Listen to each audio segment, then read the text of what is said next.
How does a 6'5", two-star running back go from just another kid with a dream to a generational talent just like his brother? This is Bo Patterson, brother of one of the greatest quarterbacks of all time, and Garrett Patterson. This is Bo's senior season here at Bishop Gorman. Let's see what he can do, because it's time to start Bo Patterson's road to glory. Bo was just another piece in the puzzle always growing up. He was just like his brother, but he had bursts of speed just like he just saw. But when he moved to Las Vegas, he was even a smaller piece. As you can see with that play right here, Bo didn't do anything. He's just another piece in the puzzle. And that's why he's only ranked a 3-star right now. And as the time winded down on Bo's last play of his senior season, he gets it and takes it in to win on senior night. Bo realized that his whole life was about to change. Then it was time for Bo Patterson's signing day. His favorite school, Tennessee, was in front of the table, UNLV and Bowling Green. Bo looked around, seeing friends, family, and then he locked eyes with them. His brother, Garrett, 5-star recruit, had everything he ever wanted and made it to the biggest stage. Can his brother do the same thing? Bo didn't know, but he picked up that Bowling Green hat and said, "Let's go."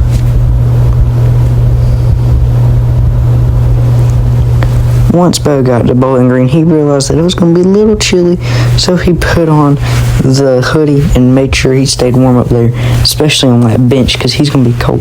I'll tell you why he's on the bench in just a second. But before Bo looked at the depth chart, he knew he needed to ball out in practice, and he would do that, taking every ball to the house and making sure that the coaches knew that he wasn't here just for the experience. He was here because he wanted to prove himself. And as Bo got his last touch of his first practice, he knew he was ready for college.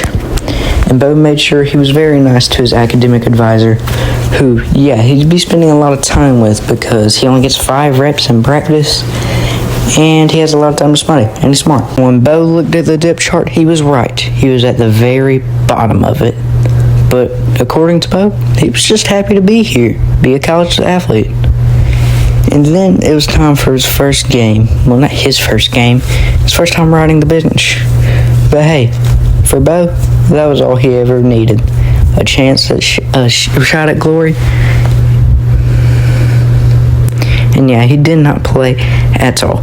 And Bowling Green lost to an FCS team. I've never seen anybody this bad that you lose to FCS East. Anyways, Bowling Green, you might need to put Bo in after all. The next game wasn't going to get any easier. We had to play Nebraska, number 9 ranked Nebraska, Dylan Raiola, and all the hype in the world. And we all expected that one. And Bo got an invite to a party with his classmate Audrey. Audrey just seemed like she was being nice, and Bo was going to be nice back and take her and just be a nice friend. But little did Bo know, he was getting set up on a date. And his teammates dabbed him up the next day at practice, and Bo was a little confused. But anyways, he headed on to practice. And then he sat and watched another game, where we actually won for once. And Bo got 3 seconds of screen time.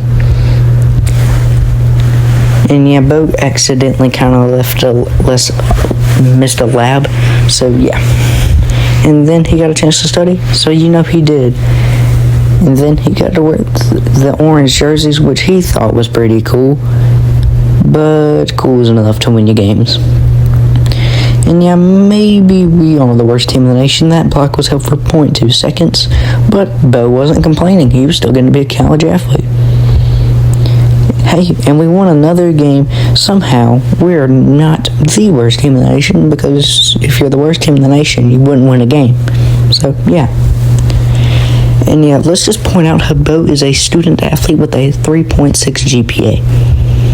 This boy is smart on the field and very good athlete. How the coaches haven't put him in yet, I don't know. But he gets his 5 reps of practice and goes home.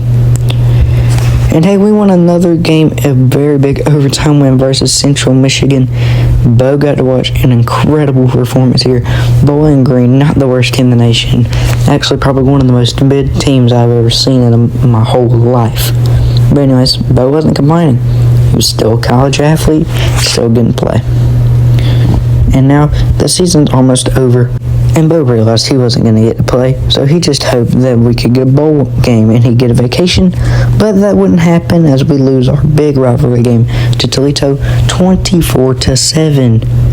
And then the very next day, Coach asked him to be able to put stuff up and down in the senior banquet, and Bo, of course, had to do it because he's a freshman. Yeah, he's getting bullied over here, especially by the coaches, and he also had to write an essay. He's a 4.0. A 4.0. Do y'all realize how hard that is? I don't care if you sit the bench. Yeah, but what are we doing here, by the way, too? And yeah, we're not going to get a bowl game when we're like 5 and 7. And Bo had to run for this one because he doesn't learn his lesson. He's trying to have fun, and so is Bowling Green finally getting a chance at that bowl game. And here it was time for conference championship. 6-6 Bowling Green isn't going to get one of those. But you know who is going to get something? Arch Manning, because he wins a Heisman. And Bo Patterson wins nothing, as figured. But we do get a bowl game in Mobile, Bo's home state, until he had to move to Nevada. And then it was time to go to the bowl game here in South Alabama, Mobile, Alabama, versus UNLV. Bo's parents and everybody getting to be in the crowd, even if he doesn't play. It doesn't matter because he gets to be under the bright lights and he gets to wear that uniform. And Bo once again sat the bench enjoying a nice little game of football. Nice little game of football that is for UNLV, who wins 17-7, a 6-7 record for Bowling Green. And everybody asked Bo, you're going to stay at Bowling Green, right? You'll eventually fill those shoes and become a great player just like your brother. No, I'm entering the transfer portal. Thank you very much. And then he looked at it. There wasn't a single school who wanted him at all. Not one of them. He looked at the 0 stars. None of them wanted him at all either. Then it came across a couple of schools that would at least have him as a 3-star instead of just a walk-on. But he knew he had to choose a school, so he chose Texas State.